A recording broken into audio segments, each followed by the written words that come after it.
Recording in progress. There we go. We're in First Timothy, chapter 5. And I'm going to jump around a little bit because I did two different verses last time. So this time I'm going to read verses 5 and 6, then 9 through 10. Because I did the other ones before. I've been separating them according to topic rather than according to the steps they go into. All right, so let's begin with a word of prayer. Father, we thank you that we could be here this evening. We ask, Lord, that you guide us as we look into your word. Father, illuminate our minds and hearts, Lord, and just guide us to understand your word better and to certainly apply it to our lives and to bless others with the knowledge that we have received. We thank you and praise you in Jesus' name. Amen. So 1 Timothy 5, and I'm going to read verses 5 and 6 and then skip to 9 and 10. It says, the widow who is really in need and left all alone puts her hope in God and continues night and day to pray and then to ask God for help. But the widow who lives for pleasure is dead even while she lives. No widow may be put on the list of widows unless she is over 60, has been faithful to her husband, and is well known for her good deeds, such as bringing up children, showing hospitality, washing the feet of the Lord's people, helping those in trouble, and devoting herself to all kinds of good deeds. Any questions there before we jump in? No. These are the honorable widows, the widow that qualified to be taken care of by the church. Her practical circumstances, her Christian witness, were to be examined. So again, just not anybody's being allowed into this group. On practical grounds, she must be all alone, having no family and consequently no one to take care of her and support her. Giving her support that formerly her husband gave her. So if she doesn't have a husband, she has no children to support her. This is oh, hello? Did I lose them? Why did I go out? I dropped out of Zoom. I don't know. Recording in progress. I lost you guys there for a second. Yes. Did you lose me too? You guys stayed and I was the only one that left? You're back now. Okay. Weird enough. Okay. All right. So obviously you have to be alone. Furthermore, she must be at least 60 years of age. This age was culturally recognized as an age of retirement, as well as practically the age in which the idea of remarriage seemed unlikely. This is one of the issues that we're going to get into, why Paul specifies a certain age, because obviously he believes that if the widow was younger, she might still have desire to get remarried, and that would again put a blemish on the church, because he or she's been supported by the church financially, and she's supposed to then take on this role, and she's not taking on that role, and it'll look bad. So this is one of the qualifications that Paul puts on it. Presumably this age, the temptations that faced the younger widow, which we're going to look at verses 11 to 15, would have ceased to be a serious concern. But being alone was insufficient grounds, of course, for receiving financial help from the church. In order to guard its testimony in society, the church could, as a church, subsidize only the activities of widows with exemplary lives of faith. Therefore, to qualify for support, the widow had to lead a life that testified to a genuine relationship with God. And this was an interesting thing for me, and I wanted to talk about it before I went into the actual qualifications, because I thought, today when we think of helping people, it almost seems like a church has like a carte blanche, it just helps anybody. It doesn't really put down qualifications. Like here you see that they're not just helping widows. It's not like they have a widow's ministry and they're reaching out to every widow in the neighborhood or every widow in Ephesus. It's not like that.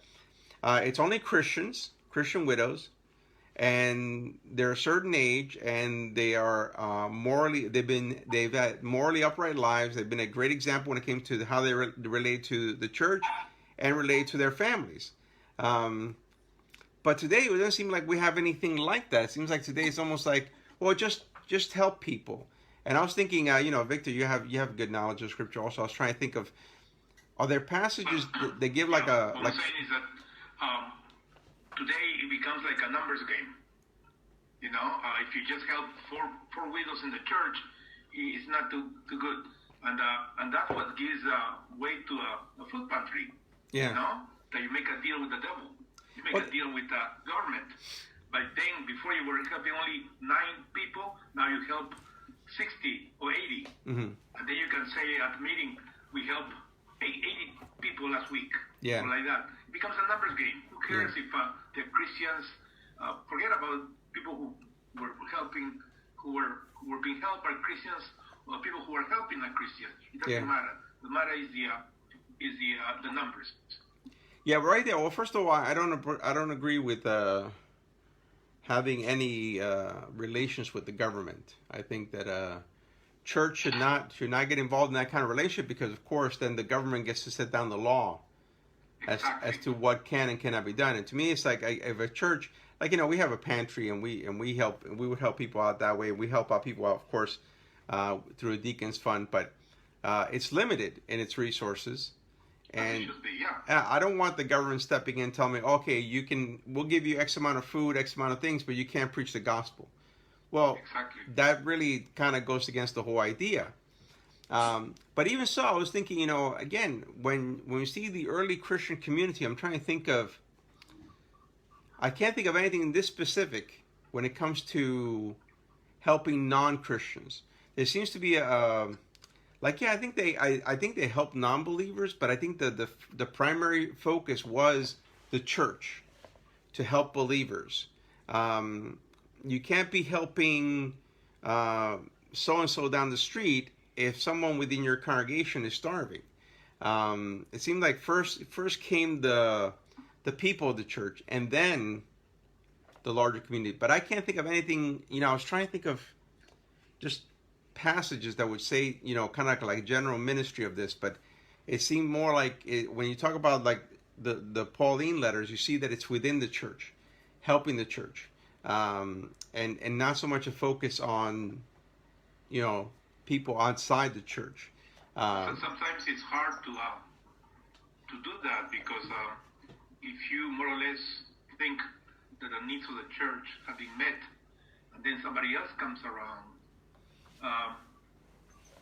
it's hard to turn them away.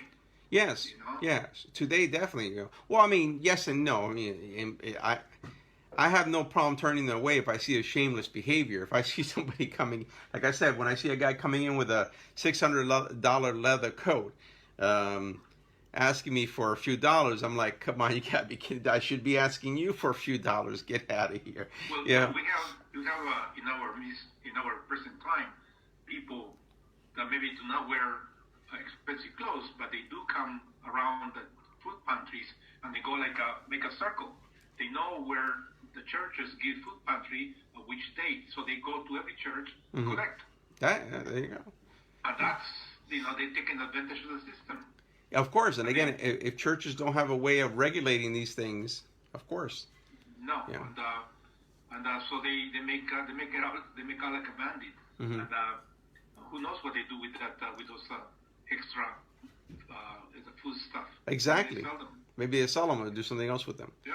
Yeah, there are many ways around the system. I remember years ago we were even contemplating doing something where we would buy, let's say, like you could buy like those things from, let's say, a supermarket. You buy like a $50 the little card from a supermarket, and you could do that, right? But I actually didn't do it because there was somebody that I was talking to who was actually ex-alcoholic, and he said to me, "Don't do that." He said, "Don't do that," because what they'll do is they'll find somebody they can sell it to for $20, and they'll get the cash, and then they'll go buy the liquor, and then they'll give the little card away. So weird stuff, very weird stuff.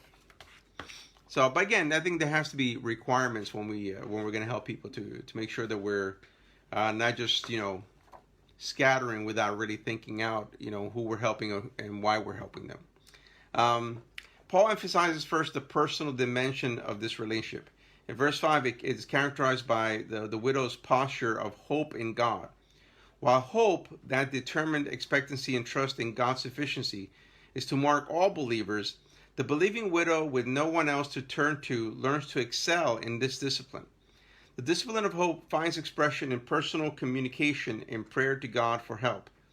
Together, hope and prayer characterize the godly widow's personal relationship with God, the vertical dimension of her true faith. The mention of the widow who lives for pleasure in verse 6 is an allusion to younger widows of verses 11 to 15, which we're going to deal with, but it provides a graphic contrast. This description calls to mind the fantasy of living life to its fullest, the idea of pleasure that the media constantly parades before us. Life is defined as a wild and almost fashionable ride from one experience to another. Paul calls this living death, because although they may go on a ride and enjoy many pleasures and many things, the ultimate place where they end up is death, and ultimately spiritual death, and ultimately eternal death. All that pleasure is really is a mask on the face of death. The one who pursues God in prayer and hope discovers life out of death. Paul also stresses that this relationship with God must have visible and practical results in the form of good deeds. Many modern Christians tend to view this concept with skepticism. Every time we see good deeds, we're like, as Protestants, we react like, no, somehow we think it's earning salvation or something. But that's not what Paul's talking about. What Paul means is doing that proceeds from genuine faith, the fruit that's produced by the Spirit. The real widow will have a reputation of having good deeds. Yet she may not rest on a past record, but must be generally devoted to this kind of life. The guidelines given here to determine qualification for inclusion on a list are very similar in tone, content, and purpose to that which appears in chapter 3 in reference to an overseer. The fact that the importance of her relationship all the way from her home to those outside the church. Same thing we saw in the same pattern with the minister, that he has to have a good reputation in his house and all the way into society. Well, same thing for the widow. Her home life and her society life are important as to how people view her. For the one who has been married, the results of faith must first be evident in the marriage relationship. The Greek phrase in verse 9 literally means one man woman, and it's the counterpart to the one woman man which describes the overseer. Now here, ironically, the NIV translates it faithfulness, that it has nothing to do with a commitment to remain. It's not like, the idea of one woman man is not that, the widow was married once and her husband died and said she doesn't get remarried. No. The idea is that she is faithful in her marriage. Even if she's had a second husband or third husband, she's faithful in that relationship to her husband. And this is the same word that is used for the overseer, only the other way around, one woman man instead of one man woman. And yet the NIV does not render that over there. Over there in chapter 3, it talked about being the husband of only one wife. Yet here it doesn't say the husband of one husband, yet it's the same Greek word to express it in the feminine. So it's interesting how in one passage they went in one direction, but here they go with what the word really means, what it's understood to mean, faithfulness, that the woman was faithful to her husband. Any questions? Okay. Next, verse 10. Since typically the widow's sphere of activity would have been the home, Paul inquires about her skills as a parent. This begins the enumeration of the good deeds. Now we're here. Now, she's talking about she should be known for good deeds. Well, here are some of the good deeds she should be known for. Raising children successfully was one of the marks of the ideal woman in the Greco-Roman world and in the Jewish world. Yet in that day, as sadly as today, there was child abandonment and abuse, just like there is today. The proof of the life-changing power of the gospel in the home was to be seen in exemplary marriages and responsible childcare. Beyond meeting, of course, the basic physical and emotional needs, Christian parenting meant training children in the faith. So, of course, this is a Christian woman. She's been faithful to her husband, and she has raised her children in the faith. A third item related to the home is the practice of hospitality, a highly recommended practice in the ancient world. Hospitality's warmth and sharing made it essential to the Christian mission and to the church unity. It also met urgent needs and required sacrificial sharing. Help of this sort among Christians is uppermost in Paul's mind. But given the notorious condition of inns in that day, back then, when we talk about, when Mary and Joseph ended up in an inn, that's not a good thing, when you have to end up in an inn, it's like a very bad place to be. Not a good, not good reputation, not very clean, not very nice, and it was known for bad behavior. So usually when Christians traveled from town to town, they were really dependent upon the hospitality of other Christians. That other Christians would open their homes to them and bring them in, and they would have to live in it's almost like saying you don't have to be in a shabby motel or a questionable area. You can come and live with us for a while, or the time you're going to be here. So hospitality was very, very essential in ancient times, certainly still in modern times. Of course, like anything else, it was something that was abused, and it's always good when you see the history of the church where they had to lay down guidelines because this stuff was being abused. There was in the Didache, it mentions that if a person stays 2 or 3 days, then they're Christian, they're believers, they're missionaries. But if they stay more than 3 days, then they're they're low lives. They're false teachers. Whatever, get rid of them, because there were people that were taking advantage of Christians. Nothing new there.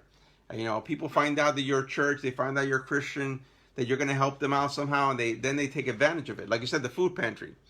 They're going to be there every single day, and whenever they can, they'll be there to get more food, to do whatever. And like that, that's always been the case with that. So again, even when it came to charity, even when it came to hospitality, laws had to be put down in the church because there were people that were horrible. Lucian, who's an atheist, he's not a Christian, wrote about this because he had a friend, and he said, "Oh, my friend's not really a Christian, but when he has need of anything, he goes hangs out with the Christians, and they'll give it to him, they'll help him out, and then once they've helped him out, then he leaves them." And he said that this had become a routine for the guy. That this is how he was able to take advantage of believers. I was like, why? See, even back then, even in the early church, this stuff existed. Even an atheist admitting that here's his friend who's also an atheist taking advantage of church. He's not a real believer, but hey, if I get free food, if I get this or that, sure, I'll take it. So, again, important to always update things, knowing that hey, people are going to take advantage of the church. So we have to be very careful. Well, sometimes when you point these abuses to the leaders, that some people are really taking advantage of this. What they say is that, well, we're doing our part and leave the rest to be accountable to God. So that's how they excuse the thing, But there should be a better, more manageable situation there. That may be true, but also the truth is also that we are accountable as well. I don't see how we're not accountable. Yeah, we are in charge. Yeah, if the church has food, has money, and it's not using it properly to help people who really need it, how are we being accountable? I don't understand that. That's always been a debate. Yeah. People who are giving money to the church. Yeah. And it's being used for other things that you don't want them to use. So people opt for when they write a check to the church, they will put it specifically to what ministry that check was going to. Mm-hmm. So some people were not giving money to the food pantry, but to other ministries. Yeah. And that's one way to have them accountable. Yeah. Well, even if people are not designating money, let's say, to the food pantry, there still should be the food pantry people should be accountable. I mean, I remember even as a young Christian, sometimes if I was helping someone on the street, I remember early on being told, well, if you give this guy money, he might spend it on alcohol, whatever. So I literally, it takes more effort, but what I would do is I would actually go with them. It's like, oh, you know what, you want to go to Burger King? Sure, I would go to McDonald's. Yeah, actually, it was close to. Buy your sandwich, right? Yeah, so I would go to McDonald's and I would buy them, and buy the food there. Ironically, I discovered that they didn't want, those who really wanted food didn't just want food. Because I remember this, I would buy them food and then I would just leave them at McDonald's and I would want to leave. and they're like, "You're not going to stay? You're not going to stay? You're not going to stay and talk?" You know, and I found that incredible. You know, it wasn't so much that they wanted the food; they didn't want to eat alone either. So I would have to sit there with a coffee and talk to them. And I mean, of course, some of them really had. I mean, oh man, this one guy, I felt so. I mean, his stuff was so incredible that I was like, I could write fantasy books with this guy. You know, he was talking about planets, Agape 1, Agape 2. He was far gone. Really? But yet he wanted fellowship. He wanted someone sitting in front of him to talk to him, and I'm like, you know, that's a very human thing. You know, we crave fellowship. We crave to be with someone to share with us, you know, and share a meal, talk to us, you know, interact, not simply just buy us a meal and then leave us there, you know, to eat it by ourselves. So, yeah, you learn a lot of interesting things. But I did that because, again, I felt that you shouldn't just do things without really thinking about what you're doing, you know, and helping out people. Well, I guess the majority, they just want money. They don't want you to buy them food. Exactly. Give me money and leave. Exactly. But I wouldn't do that. So I would tell them, I'll go to Burger King, whatever, with you, and I'll buy you the food, and then I'll leave. But I found it funny, those people who did actually want food also wanted fellowship, also wanted someone there to sit there and talk to them. So it was interesting. So I had to give my time as well, and it was a ministerial lesson for me. Yeah. Any other questions, comments? The list mentions 2 final specific activities the widow is to be known for. Foot washing among the saints and providing help to those in trouble or to be characteristic of believers in general. Christian widows were to exemplify this kind of service. Foot washing on the literal level was of course service to visitors, an act of kindness and hospitality. But Paul, of course, goes beyond the literal level. Figuratively, the term includes a sense of performing all manner of humble tasks for the benefit of others. Again, it became a phrase meaning humility to help other people in the needs that they have. So, I mean, a person comes to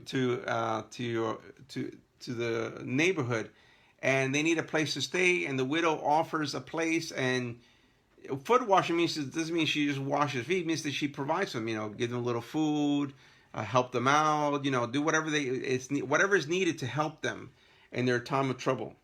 Of course, the connection with foot washing, of course, goes back to Jesus. This is where the language comes from. The act that Christ did, but it wasn't just simply washing feet. It was a service. It was the ministry. It was humbling yourself to be a servant to others.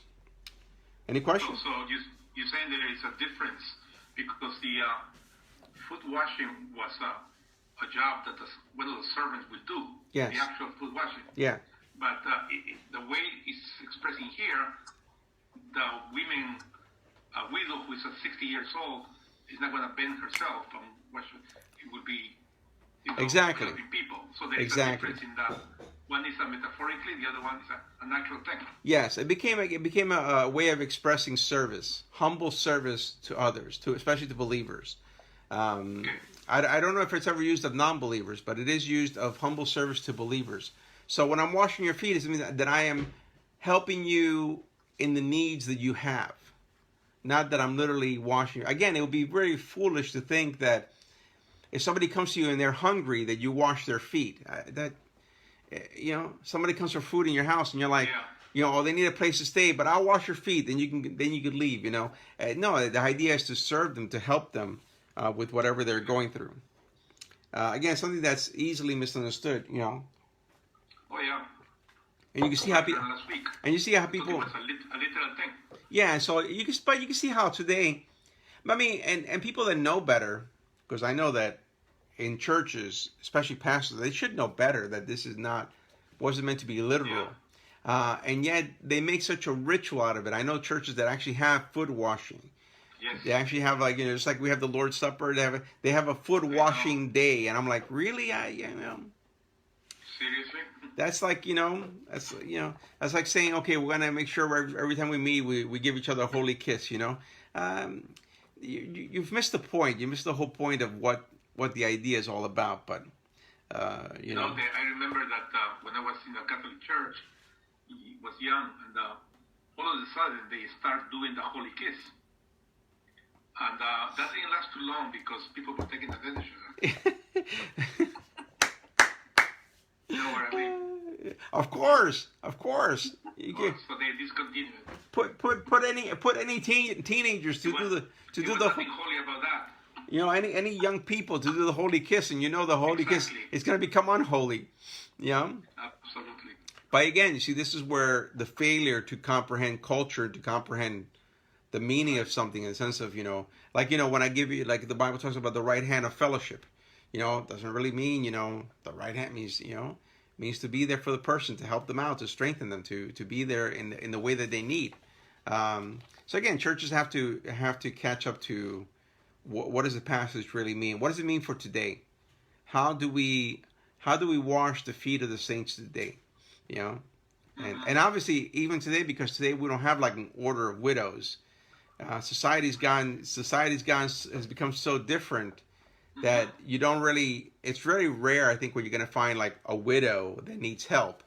Most widows have like a retirement fund. They have this, they have that, they don't really need help. So it's like it's a different world. So we have to adapt to the world that we do have. Any other questions, comments? Okay. Helping fellow Christians under various sorts of stress is a responsibility that goes with the bond of fellowship in Christ. Paul asked that the qualified widow be especially known for this kind of good deed. Clearly, the widow eligible for financial support was the one who manifested the Spirit in every part of her life. Genuine Christianity can mean nothing less than that. And now we're going to go to the second section, verses 11 to 15. You guys are there? 1 Timothy 5, 11 to 15. You got it? Yeah. Victor, would you read that for us? Yeah. As for younger widows, do not put them on such a list. For when their sensual desires overcome the dedication to Christ, they want to marry. Thus, they bring judgment on themselves, because they have broken the first pledge. Besides, they get into the habit of being idle, and going about from house to house. And not only do they become idlers, but also busybodies, who talk nonsense, saying things they ought not to. So I counsel younger widows to marry, to have children, to manage their homes, and to give the enemy no opportunities for slander. Some have, in fact, already turned away to follow Satan. Wow, heavy words. Any initial questions? But I can see that not doing anything, it's a devil's worship. Yeah. You imagine, now you know where we get these kind of, like cleanliness is next to godliness, and idle hands are the devil's tools, Idleness is a devil's worship. And that happens, even I see it in my own life. I have a little more time now than when I was working. So I feel guilty when I'm not doing something productive. Productive in the sense that I don't mean watching television. Sometimes I talk myself into it, say, well, I'm watching something cultural, something. And that really doesn't ring true. Yeah, but I think the point is not necessarily if we're doing something productive, as long as we're not doing something disruptive. Something that's like, again, gossiping, slander, if you had time on your hand, all you're doing is getting on the phone going, hey, did you hear about John in church? It's like, or entertaining stuff that is dangerous, entertaining thoughts that are dangerous, entertaining ideas that are dangerous, entertaining, Well, those thoughts creep up on you when you're not busy. Well, exactly. Yes. I remember, actually I was always taught that by, I think it's like the first times I ever heard sermons on David. That was one of the things they would say, because David, when he had the episode with Bathsheba, it was a time that men would go off to battle, and David stayed home. He didn't go to battle, and that was used as an illustration of, like, you see, he was idle, he was bored, he had nothing to do, and look what he turns to. Instead of being with the men and doing what he was supposed to be doing as a man, he stayed back, and look what he ended up doing, messing up in such a horrible way. But yeah, of course, there has to be a sense of discipline. But I think as long as it's not idle, and I guess it's, everybody's got idleness in the sense of You know, when we're, come on, let's be honest. If I'm sitting, if I'm sitting back watching a Clint Eastwood movie, I'm obviously not doing a theological thing or a spiritual thing. I'm just hanging out watching a good movie that I like, and in that sense, that's idle. But it's not a destructive idle way. I'm not looking at pornography, or I'm not looking at something vile and evil, and I'm still just relaxing my mind, which of course everybody has to do, relax your body. But what the Bible really condemns is the idleness that ends up being destructive and disruptive. Yeah, also, I was going to say that work is good in a sense that you go to work from 8 to 5 or whatever, and even if you do not have much to do at work, you're probably at home. You cannot do anything you want. That's you true. Can fake it. You can fake working or not working, but if you're at home, no one is watching you. Yeah. And that the temptation is greater. Yeah. When you have nothing to do at home. Yeah. Although I noticed that today, no matter what kind of job people have, they always have time to get on the phone and check out the internet or something, because even here, like I watch the people who do, when they do the Monday mornings, they do the landscaping here, and you see that they're working. Suddenly they stop for a moment, automatically they take out their phone. I'm like, this is what a weird we are becoming a weird society. Yeah. Everybody's walking around with their phone, What's you think like they're doctors or something, or they're waiting for some really important news on the stock market or something. But everybody does this, and it becomes a way of I've noticed it's a way of being idle, of letting their mind be released on, Facebook. Let me start scrolling down, The telephone has become such an important part of our lives, Not only to get phone calls, but to look for information. Yeah. Oh, for everything. Even I remember I was listening to what's the football player? Tom Brady, and he said that one of the problems that he really has is like Instagram. He said if I get on Instagram, I start scrolling for hours. I can never imagine someone like Tom Brady scrolling on Instagram for hours. He's got so much to do, but you can see how even he, who's a professional football player, who's as soon as there are things that attract us and get it. I remember when I first got my computer. This is why I don't spend much time on my computer. I like to have books and read my own books. I don't like to have a computer because I remember the first time I got a computer, I was checking out things on the internet, and before I know it, 3 hours passed, and I was like, oh my goodness, I spent 3 hours just like surfing the internet. I was looking at topics about it was God. I was looking about theology and God and this, but 3 hours passed. And I was like, where did 3 hours of my life go? You also notice that you're getting more emails now than before. Oh, yeah. They're not even requested. So I spend half of my time deleting things. Yeah. And telling them, unsubscribe. But sometimes they don't listen to you. Yeah. Yeah, I do wanted to make a comment about your sermon last week when you were talking about how, in reference to Aaron Rodgers, yes, they have identified Aaron Rodgers with Trump some way. Yes. Okay, well now with this Alec Baldwin thing, they're saying that it was a sabotage and that Trumpers have done it. Oh, there you go. Oh. Yeah. So when you were saying that on Sunday, that thing about Alec Baldwin came to my mind that people are accusing the Trumpers put that bullet in there. Yeah, see, but the thing that bothered me about the whole Aaron Rodgers thing was that his bosses from the team made the connection between not getting vaccinated to January 6th to born-again Christians. And I was like, that's an incredible connection. I mean, what the hell is going on in your mind that you can connect unvaccinated with January 6th with born-again Christians? That's quantum leaps right there for me. It's another way to divide the church. Yeah, but again, it's a way of making Christians look like they're like making Christians be the ones who are really behind January 6th. They're insurrectionists. Rebellious. Yeah, we're rebellious. We're insurrectionists. We're against the system. We don't want to get vaccinated because we don't want to help out society. We're against this. And I was like, wow, it's the narrative that they're trying to sell. Sure. And they're doing a very good job of doing it too, because I don't know how great their job is, because I'll be honest, I don't listen to liberal media. You know, I'd rather take a gun and play, put 6 bullets in Russian roulette if I'm going to listen to liberal media. Because Yeah, but every time I listen to liberal, go ahead. You don't have to listen to liberal media. I watch YouTube. On YouTube, they put a lot of commercials, Oh, right? And now the commercials are people who are dying in the hospital bed, and they're saying, this is because I didn't get vaccinated. Well, They're getting more dramatic about that. So you don't have to go to liberal media to find out who's, I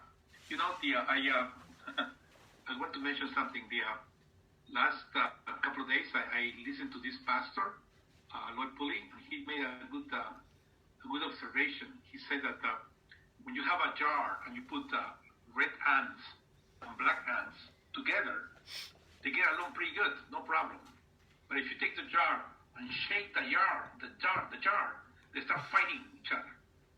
So he made a comparison with our country, so that our problem is not between black and white, it's not between gay and straight, it's not between rich and poor.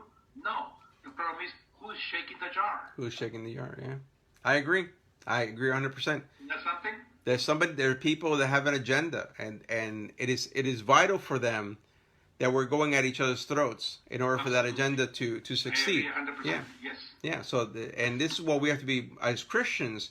We should be mindful of that, and if we allow ourselves to be controlled by that group, then we have lost focus on Christ, and we have to say no. We're onto you. We're onto the fact that you're trying to stir us up to even Christians. Christians are against Christians. Christian left and Christian right now are fighting with each other. I'm like, this is not who you're supposed to be battling. Yeah. Your enemy is not your brother. Your enemy is not your sister. Your enemy is Satan, and it's the demonic things that are going on in this world. And we lose focus of that, and we get lost in fighting against each other. But yeah, I see the narrative being formulated, and like I said, I don't really listen to liberal media. I do catch it when conservative media shows it. Right. And they'll post it, and I'm like, wow, Exactly. like I heard this story from a conservative outlet, but then I did check it out on the when I hear something, I always check it out because I don't want to preach in a sermon and then say something that wasn't really true, and kind of have like a conspiracy theory when it wasn't really there, but it was there. They really made the connection between Aaron Rodgers, January 6th, and born again Christians. I was like, this is what they're trying to do. Again, because there were people out there with banners that, had Jesus 2020 or whatever it was, and that's it. That therefore it must be all born again Christians are Absolutely. are part of it. And and again, I don't consider I think January 6th has been overblown, of course, because they're trying to make it sound. They wanted to be overblown. Yeah. They wanted to make a Because when you see the videos of that, you're like, yeah, what they did was wrong. They were wrong. They should not have broken into a Capitol like that. Should not have done that. But they were not burning things down. They were not, I mean, if they were to do in the congregational the Congress, if they had done there what people were doing in Portland, Right. that nothing would be standing. Everything would be burned up. They would have torn everything down. They would have burned everything up. But they didn't. So, but yeah. Okay, so back to the media doesn't talk about that. Of course not. They again, it's become obvious that there's no longer news. It's agenda. Mm-hmm. Everybody's got an agenda, and that's a shame that no one's really trying to find out the truth anymore. They just want to sell their narrative. And the narrative is Christians are bad, and this is what Christians do, and we got to stop Christians because they're associated with Trump and stuff. Okay. Okay, to the modern ear, any other questions, comments? To the modern ear, Paul comes off sounding very unfair here. Certainly it's not true that as a rule, young widows would succumb to sensual desires. Paul, of course, is generalizing. But he does so because he's aware of the stereotypes that existed in his own society. Because a very serious pattern of behavior had developed among some young widows, and because he wants to avoid the damage to the church's reputation that would surely result from this kind of behavior. Consequently, the general rule is that young widows were not to be considered for enrollment in the team of widows alluded to here that was supported by the church. But what is meant by the difficult rationale that follows? First comes the casual sequence of sensual desires that overcome their dedication to Christ, which results in a desire to marry. So obviously they have made a dedication to Christ, to serving Christ, to being devout only to Christ, and now here they are reconsidering sensual desires and getting remarried. And the younger widows would be more subject to physical desires. Similar advice directed to men and women appears in 1 Corinthians 7. The fact of the matter is that physical desires are a current factor for younger people, and the strength of these desires often makes remarriage a wise course. Paul is not against marriage, as opposed to, for example, the false teachers that were against marriage. He's not against marriage, but he's against people making a certain dedication and then turning back from that dedication. If you're going to be dedicated to Christ and doing this kind of work, then do that kind of work. If you're going to be dedicated to being married, then you know that, like Paul says in 1 Corinthians 7, anybody who's married is a divided person. Any person who's married, minister or not minister, you are a divided person. You cannot be married and then also dedicate yourself 100% to the work of the Lord. You can't. Impossible. Anybody who does is not obeying the Lord. And certainly I have seen many cases like that where mostly in women, of course. I've seen women that might be, they're Christian and their family's not Christian, and they dedicate themselves completely to the church, and they end up neglecting their families. Then dinner's not done for the husband, things are not done here, children are being neglected. I knew a wonderful woman like that who recently went to be with the Lord, a great woman of God who I had the pleasure of working with her when we were doing mission work in Jersey City. And she was like that. She was so dedicated to the things of God that she was neglecting her family, and then the Holy Spirit really convicted her. And she gave it up. She stopped. She kept going to church on Sunday, but that was the only service she went to. She stopped being involved in anything else, and dedicated herself to her husband and her family. How did the Lord bless her with that? Greatly. Her husband converted. Her daughter, she had two daughters and one son. The one daughter was already a Christian, the little one, but the other daughter became a Christian. The son became a Christian, and they all ended up going to church together. And I think she did the right thing. I think that that when you're married, you have to dedicate yourself to your marriage, and you can't neglect your spouse. You can't neglect your children. Any question? But verse 11, as rendered in the NIV, is not graphic enough. It is more literally sensual impulses that alienate them from Christ. It is not clear whether these widows engaged in immoral behavior, though of course this may be possible. In any case, the desire to remarry is connected with alienation from Christ, not because remarriage is prohibited, but probably either because it was considered a hasty alternative to genuine repentance for immoral behavior, or because they were seeking to marry unbelievers. So there seems to be something else going on here than just simply sensual desires. It is sensual desires that either it's leading them to immoral behavior, sleeping around, or it's leading them to marry somebody who's not a believer at all, and getting involved in that kind of relationship. The fact that Paul goes on in verse 12 to say that in this case remarriage leads to judgment because they have rejected the first, that is the foremost faith, they have broken their first pledge, does seem to indicate remarriage outside of the guidelines of God's will. So not only are they getting remarried and forgetting about the fact that they're on this role, they're doing it inappropriately. They're not marrying as they should in the Lord. Some have taken this as a reference to a vow of chastity, which would imply that an office of widows existed in the church at this time. But the more likely meaning of the actual term is the faith. Same term occurs in verse 8, which in these letters refers technically to Christianity, implies the need to believe. Given the Pauline background on teaching regarding remarriage and the positive teaching about it in verse 14, it is more likely that unsanctioned remarriage to unbelievers or hasty marriage in general is what's in mind here. So again, it's not simply that they, some people believe, there was already an order of widows and they had to make a vow to be celibate, whatever. No, there's no such thing. It was not like that in the first century. But it was a question of being dedicated to the work of Christ, and if you're going to get remarried, you get remarried properly, correctly, and they weren't doing that. Any questions? A second reason not to include young widows on the list may seem like another unfair generalization. The tendency to become idle, to go from house to house, and worse yet, to become gossips and busybodies, saying things that are inappropriate.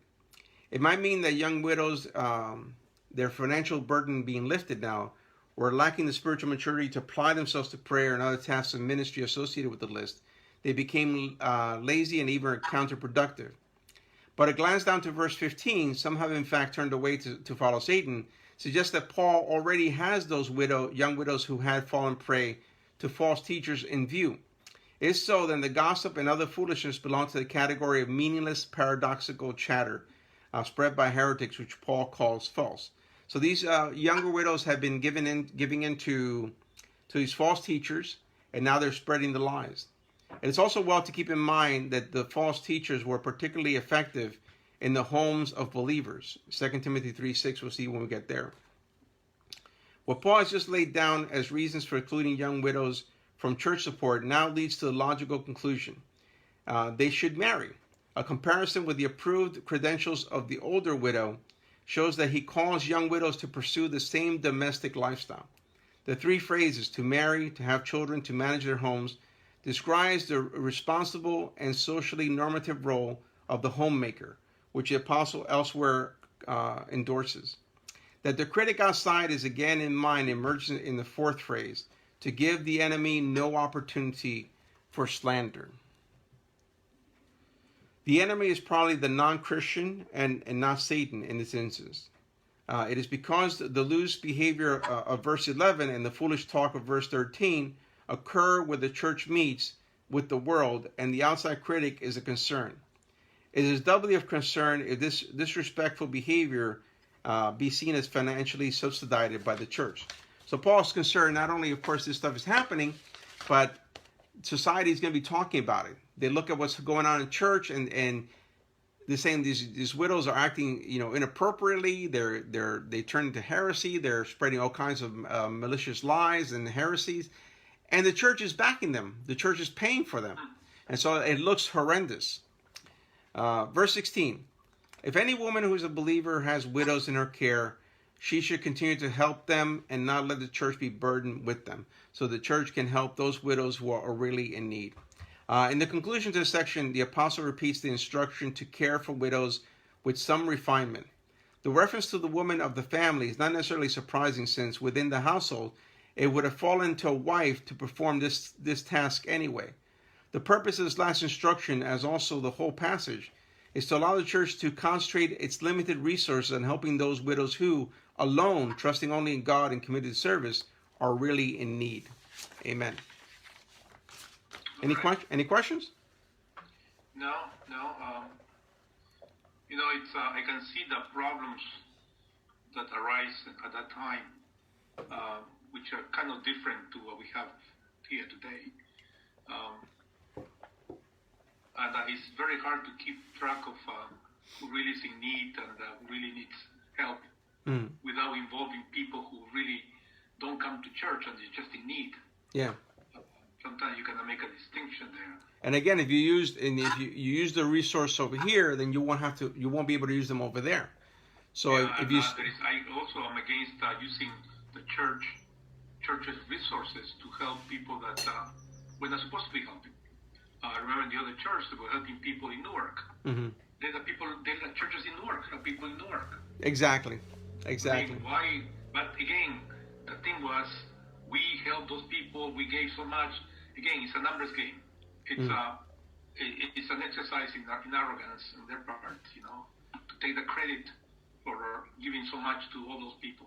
Yeah, but then the problem becomes then the church is only about numbers. We baptized X amount, we preached X amount, and not really. Like so many things. And that's not what it's supposed to be. No, of course not. And we all know that Newark is a place where there's more need. Mm-hmm. So that's where they focus their help, because that's where they're going to get the numbers. Yeah. Again, it's a shame. Newark, you don't get too many numbers. By Newark, you do get a lot of numbers. Yeah. So again, it's a numbers game. But again, that's not supposed to be the church game. The church game is supposed to be spiritual maturity, advancement, preaching the We're gospel. so far away from that. Yeah. Oh yeah. Again, you're right. It has become a numbers game, but again, we've allowed it to become, and we are judging things by numbers rather than by results, rather than by maturity. Again, if you're more focused on having a lot of helping a lot of people, but then you really don't help the ones who really have need, or you end up not being accountable for the things that you have, you failed anyhow. So. But yeah, but it's good to come to passages like this and at least learn principles of how we are to deal with these things. You know, last year, a couple of years ago, Rakiva gave me a book which was called Toxic Charity. It was an excellent book, very good. Yeah. Are you familiar with it? Yes. And it's amazing that when you help these people, sometimes you take the incentive out of these people to fend for themselves. Exactly. The church has not really thought these things out, and it's the easiest way out, is to just do it without thinking about what should we be doing as a church. Is this the right thing to be doing as a church? Right. And then saying no, this is not the right way of doing it. No. This is just really we're just kind of squandering and throwing out there, and then makes us feel good. Oh, because we helped so many people. But did you really do any? Have you really changed anything? You know, you gave bread to somebody, and then tomorrow you got to give them bread again. You don't get those people back on Sunday. Yeah. You get them on a Saturday. And you also don't get them to be productive.